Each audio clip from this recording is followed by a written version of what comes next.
kehancuran.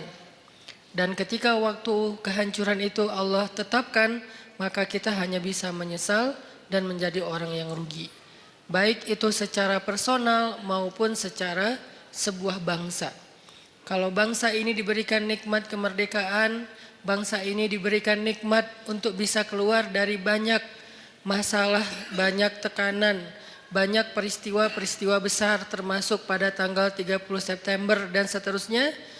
Lalu kita tidak mampu mensyukurinya dengan ekspresi syukur yang benar, maka justru nikmat-nikmat yang sudah banyak Allah berikan kepada bangsa ini akan diganti menjadi kebinasaan dan malapetaka. Na'udzubillahi min dzalik. Itu pernah dialami oleh orang-orang sebelum kita. Jadi ini bukan sekedar wacana, bukan sekedar nakut-nakuti, bukan sekedar persepsi subjektif. Tapi ini udah dialami oleh orang-orang sebelum kita. Makanya Al-Quran sendiri yang maha benar selalu mengangkat sejarah sebagai contoh. Padahal Allah cukup mengatakan jangan kayak gitu. Artinya apa yang Allah larang itu udah pasti rugi. Tapi kenapa Allah habis bilang jangan kayak gitu, Allah bilang seperti orang-orang sebelum kalian yang pernah begini lalu mereka merugi. Karena Allah ingin kita belajar dari sejarah. Dulu ada satu negeri yang sangat subur di Yaman.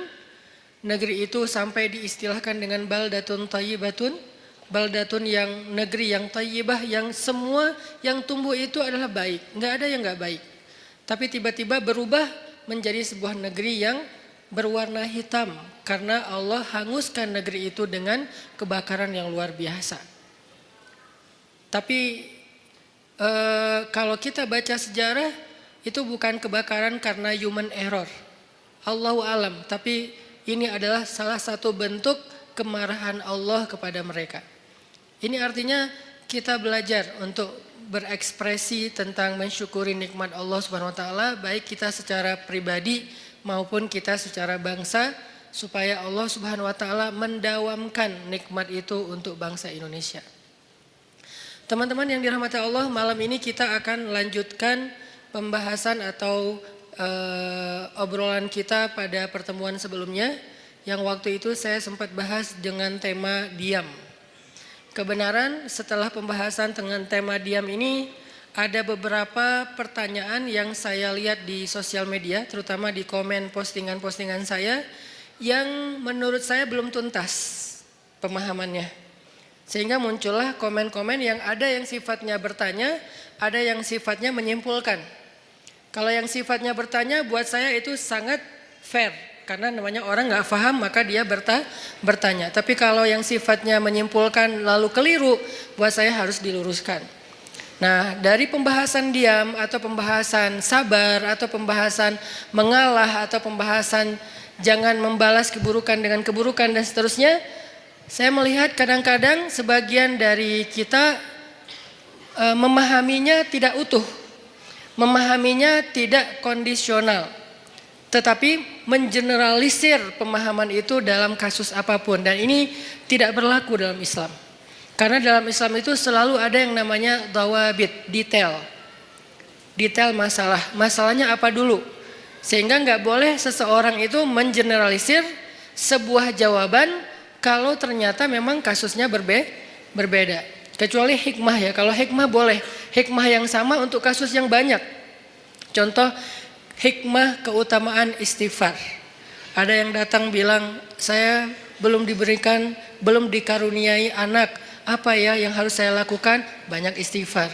Datang lagi, saya belum dapat pekerjaan. Apa yang harus saya lakukan? Banyak istighfar. Saya ribut dengan pasangan. Apa yang harus saya lakukan? Banyak istighfar. Kebun saya kering. Apa yang harus saya lakukan? Banyak istighfar. Dan seterusnya, itu hikmah.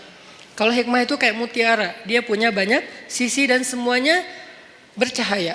Tapi kalau jawaban yang sifatnya adalah hukum dan seterusnya, fikih, ini nggak bisa mengeneralisir semua masalah dengan satu fatwa. Kadang-kadang dalam satu hal dia boleh, tapi dalam kondisi yang lain dia menjadi tidak boleh atau sebaliknya.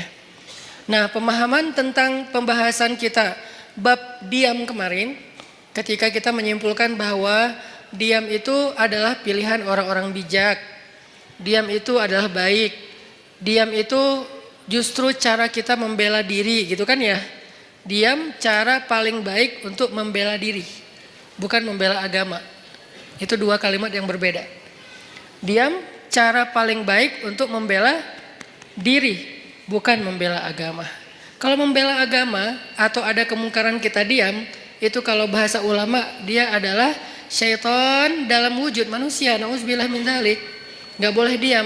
Cuman kita juga perlu belajar kalau nggak boleh diam terus kita ngapain. Karena ada orang bilang kita nggak boleh diam, tapi dia juga nggak ngerti ngapain setelahnya, nyikapinnya gimana, ngeresponnya gimana, ekspresinya gimana. Nah ini semuanya adalah pembahasan yang tidak satu kali pertemuan. Kita harus membahasnya secara berturut, kemudian kita mencoba memahaminya dari semua kondisi. Kemarin kita membahas masalah bahwa diam itu adalah cara untuk membela diri yang paling baik. Nanti fadilahnya akan ditolong oleh Allah, dinaungi malaikat, didoain malaikat. Itu hanya berlaku kalau yang dicela, difitnah, dibully, dihina, apalagi dicaci, di hate speech adalah personal pribadi kita. Berlaku kalau yang dihina itu adalah pribadi kita. Walaupun tetap kemarin saya tegaskan pilihan sikap bukan hanya diam. Kita boleh bersikap dengan merespon. Seperti yang saya cerita ada Rachel dia merespon. Tapi dengan cara agak easy going, santai gitu. Nggak terlalu emosional. Itu juga boleh. Atau kita mengambil sikap menjelaskan. Tabayun bahasa yang sering kita dengar. Itu juga boleh. Atau kita mengambil sikap marah. Atau ada orang ya, jangan kita lah ya. Kalau dalam kasus ini ada orang mengambil sikap marah, dia tersinggung. Kita harus memaklumi karena dia manusia biasa selama marah dan tersinggungnya tidak berlebihan. Jadi ini banyak pilihan sikap. Tapi di antara semua pilihan sikap itu ternyata pilihan diam menjadi salah satu yang terbaik. Salah satu yang terbaik, bukan satu-satunya. Sehingga nanti kalau ada ustadz lain atau ada anggapan lain mengatakan ini pilihan yang terbaik ketika kita lagi disakiti secara pribadi, itu juga mungkin salah satunya. Saya nggak mau mengatakan, mengklaim satu-satunya yang terbaik itu adalah yang saya katakan. Enggak, salah satunya. Ternyata diam adalah salah satu pilihan sikap paling baik dan paling insya Allah luar biasa hasilnya kalau kita sedang mengalami kezoliman terhadap diri kita secara pribadi. Tapi terhadap orang yang dalam tanggungan kita, keluarga kita, orang tua kita, pasangan kita, anak kita, saudara kita, bahkan saudara seiman kita, itu beda lagi.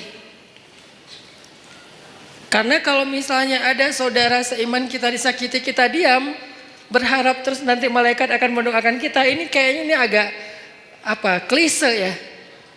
Enggak seperti itu pemahamannya. Kalau saudara seiman kita dizolimi, disakiti, maka berlakulah hadis Nabi, tolonglah saudaramu yang zalim atau yang terzolimi.